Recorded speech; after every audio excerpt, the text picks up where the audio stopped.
You know those words that seem so simple, you kind of just breeze right over them. Oh, absolutely. The English language is full of them. It really is.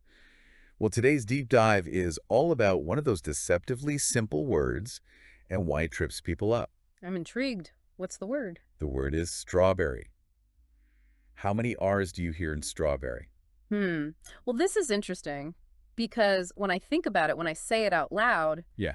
it does seem like there are two R's in there. Right. So this seems like a really simple question, but as I learned, it actually reveals some cool stuff about how our brains process language. Okay, I'm ready. Lay it on me. What's the answer? So there's actually only one R in the word strawberry. Really? Yeah, one R. You're right. It is just the one. It's so funny how our brains can play these tricks on us. Yeah, it really goes to show you our brains are always looking for patterns, right? Like trying to make sense of things, even when it's not quite as straightforward as we initially think. Absolutely.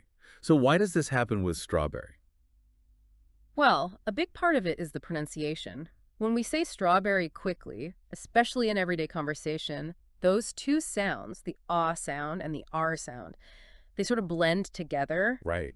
And our brains, being the efficient processors that they are, they kind of just interpret that as one continuous sound, which can make it sound like there are two R's. It's like our ears are merging those sounds together, even though we don't consciously realize it. Exactly. It's not just our ears, though. Our eyes play a role in this, too. You know, when you see the word strawberry written out, you got that double R right there in the middle. Yeah, I see what you're saying. Our brains, they love patterns. They pick up on that repetition, and it kind of reinforces that idea that there should be two R's, even if we know logically that's not the case.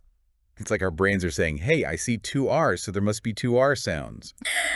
Fascinating. So listeners, the next time you come across a word that seems even the tiniest bit tricky, take a second, just a second to really think about it. You might be surprised at what you discover about the word itself, and maybe even about how your own brain makes sense of language. I'll definitely be paying closer attention. Me too. Well, on that note, this has been a fascinating deep dive. Thanks for joining us. Thanks for having me. It was fun.